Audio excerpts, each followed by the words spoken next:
This series of videos introduces the 38 chapters of the Routledge Handbook of Environmental Movements. It's a project of the Social Change Lab, and we gratefully acknowledge the support of the Mary Lee Bequest for the work of our team. Hello, I'm Anastasia Cavada. And I'm Doug Specht. We are the authors of Environmental Movements and Digital Media, the 35th chapter of the Routledge Handbook of Social Movements. Our chapter explores how environmental movements employ a wide range of digital tools to organize their activities, coordinate their members, and raise awareness through visual storytelling and digital mapping. From Instagram to hashtags, from live streaming to digital maps, these tools help shape narratives and allow movements to connect with each other across boundaries and issues. Much has been written about social media and the part it might play in activism and protests. The heady days of the early 2010s saw many pointing to social media as the ultimate democratic force, leading to the Arab Spring and being used to coordinate protests around the world. By the mid-2010s, this idea was seen as a little over-optimistic, and social media platforms became increasingly seen as hotbeds of the far right. Continuing social media research shows that platforms such as Twitter, Facebook and TikTok can support the growth of social movements, but they can also fuel the flames of extremism. So what role might social media play in environmental activism? Environmental movements have long used the latest communication tools to help get their message out, and since the 1990s, the internet has become an increasingly important medium for sharing information about everything, from environmental issues to global concerns around climate change.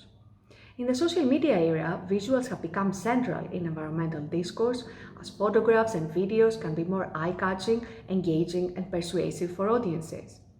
Images can now quickly be shared on platforms like Facebook, Twitter, Instagram, and TikTok. Activists can now obtain images from a variety of sources that may offer a fresher and more authentic perspective on the issue. For example, local witnessing of environmental destruction adds a personal perspective that places everyday people, rather than politicians or even environmental activists themselves, at the center of the action. Visuals can depict how specific localities are affected, making the issue more tangible and accessible for audiences and increasing their emotional engagement. Movements also use media such as live streaming and memes to share information about their environmental cause. Memes use humor and in-jokes and circulate very well on social media. Live streaming allows activists to evade censorship and the silencing of their voices by mainstream media and to report from remote locations where sometimes the most important environmental battles are fought. However, the business model of social media also means that the algorithm favors the most spectacular images and videos. These are often videos of violence in environmental protests or impressive images of environmental destruction that are almost always taken when it is already too late for meaningful action to take place. This is something that we need to take into account when we think about environmental movements and visual communication on social media. Another area of visual storytelling that we discuss in the chapter relates to the use of maps. Maps have a long history of use in environmental campaigns as a way of bringing voices to the fore. Maps lend themselves well to storytelling that embodies personal experiences of the environment and to the deeper exploration of understandings of places and injustice. The development of web mapping and mobile mapping means that users are no longer restricted to static media. Instead, anyone with an internet connection can build stories on environmental issues, on interactive, multimedia and detailed base maps. These maps can be individual, collective and deeply political. What they share, though, is that when used for environmental campaigning, these maps draw extensively on the local knowledge of communities, storing and recalling information that helps build up images of the complexity of the environment and allows for a broadly inclusive sharing and integration of memory.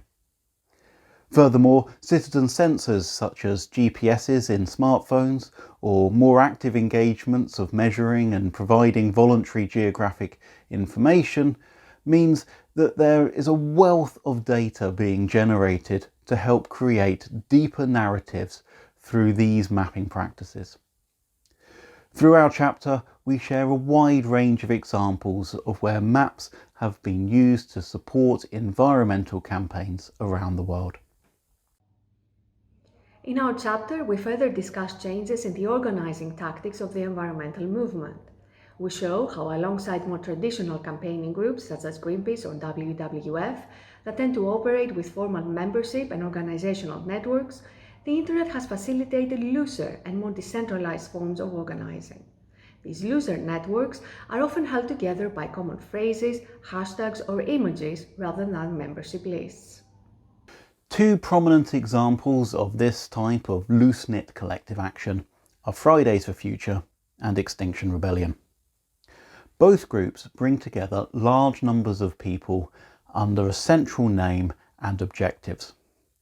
But neither organises centralised protests or actions that require the consensus or the planning of the entire group.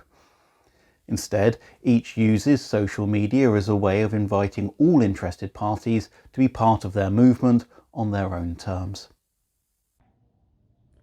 In the case of Fridays for Future, this might range from using the hashtag Fridays for Future to participating in a school strike. For Extinction Rebellion, involvement can range from simply wearing a badge of their now globally recognized logo through to gluing yourself to roads or buildings. Whatever the intensity of your involvement, sharing it through social media aids in showing the number of like-minded people who are taking action. It is the scale which is important.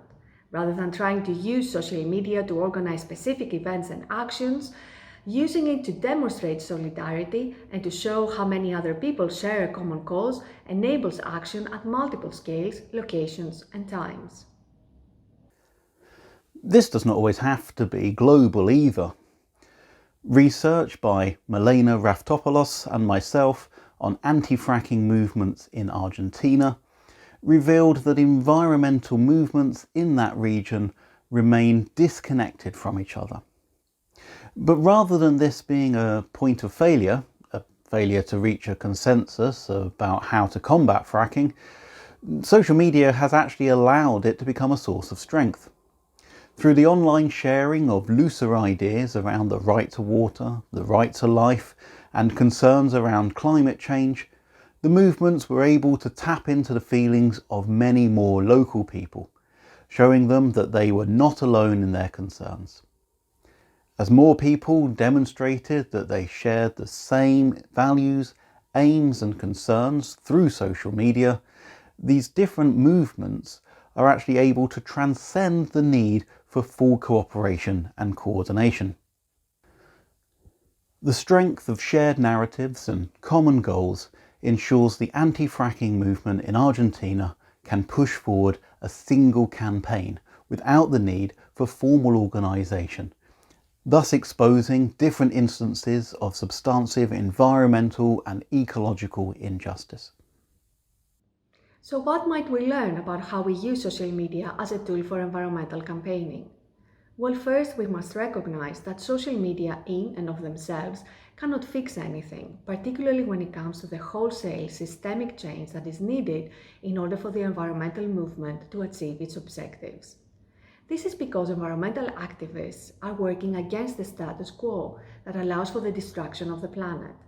Capitalism, corporate greed, greenwashing, misinformation, and criminal domestic and international politics all fall within the sphere of environmental activism. It takes much more than social media to effect change at such a level. Social media may be good for mobilization and for amplifying the message of environmental movements, but they are not as effective in creating consensus and in building sustainable coalitions where partners are in complete agreement.